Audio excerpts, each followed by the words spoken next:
This was one of the best phones of 2016. Everybody agreed on that. To us, it was a great release from Samsung, making up for a lot of the mistakes with the S6 and the Note 5.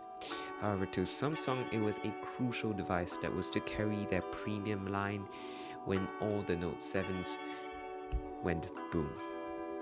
But with its replacement coming soon, the S8, I thought it would be a great time to revisit the Samsung Galaxy S7 in 2017.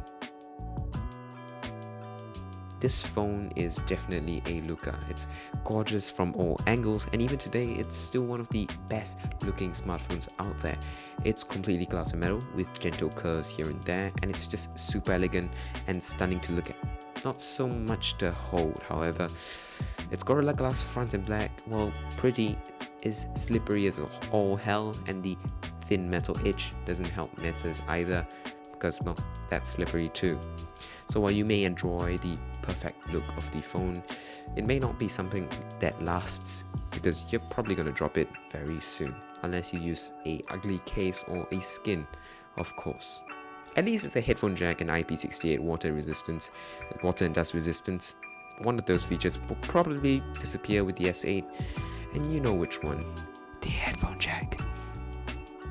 The display is still the best today with the ultra bright or ultra dark. It's very nice range of brightness there.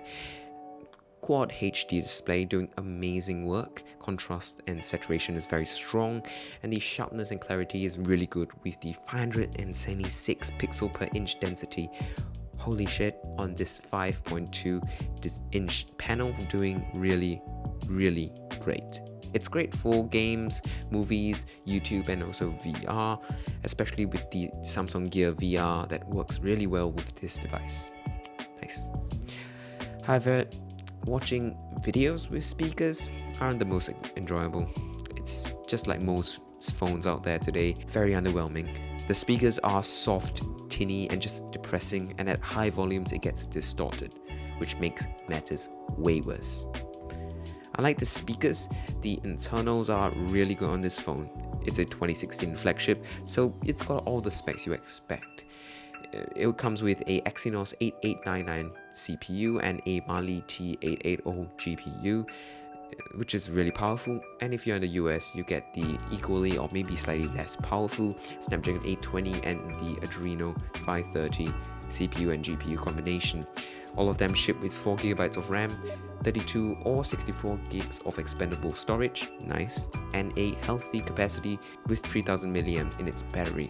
1 year later, it's still very fast, and these specs are definitely competitive. Intensive apps and games are no problem. They run very smoothly and very enjoyably on the S7, and the intense workloads still remain rather quick and rather snappy. Multitasking is no problem as well, although the bloatware that's shipped with this phone kind of eats up some of that precious RAM and CPU cycles on the S7, which is disappointing because there's so much raw power already on hand with this device. But you can still multitask pretty well. Samsung TouchWiz, or whatever they call it nowadays, Grace UX I think, is really bad. Unfortunately, it's heavily skinned, very gimmicky at some points, and super annoying. I am an Android purist myself, so I may be quite extreme, but I hate the S7 software. It's terrible, it simply is. Over 1 year of use with apps and things clogging up the phone, the S7 has slowed down quite a lot.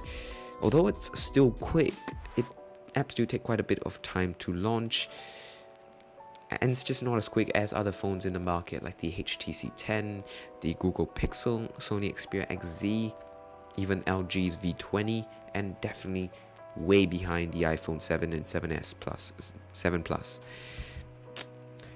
It's quite unfortunate, really. All this software and bloatware takes up a lot of that precious CPU cycles and RAM that this phone has so much of. It's so powerful, but at times it underperforms and even performs worse than my OnePlus 2, which is a letdown. Definitely a waste of performance there. Although the camera is the direct opposite. The app is really nice and quick, autofocusing is fast, and the modes in the camera app is really not bad. Pro mode allows very nice and granular controls with all the manual tweaking, and the other image modes are actually really good for taking photos as well. Images are nice, sharp, crisp with that 12 megapixel sensor, and the colors are beautiful. Saturation and accuracy are on point, although contrast is a bit intense and a bit exaggerated at points. So Samsung, you should dial down the contrast on your phone cameras. Sometimes it's quite annoying. Low light performance is pretty decent with the larger pixel size with the 12 megapixel sensor, helping out with the ability to take nicer photos in the dark.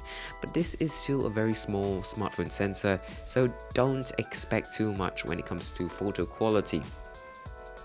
There are limits.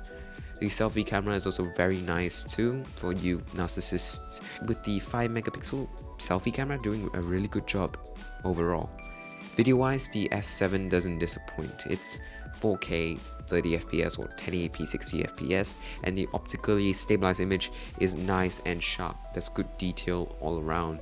Dynamic range is decent for both photos and videos, good highlights, good shadows, which is once again very helpful.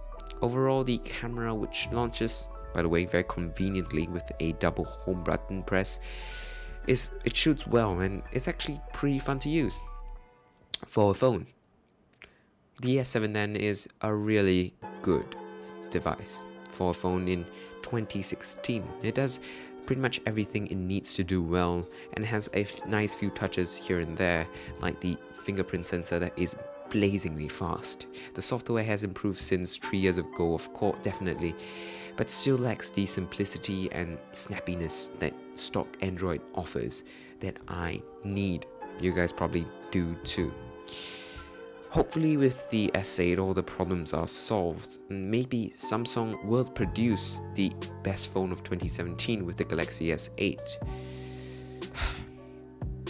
So hopefully that's the case, because I'm quite a fan of their phone's design, not their software though.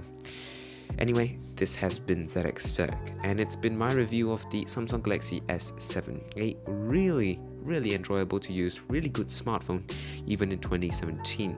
If you guys enjoyed it, definitely like and subscribe, and watch my other videos somewhere on the screen if you are interested. Anyway, thanks for watching. Goodbye. I'll see you guys next time. Peace.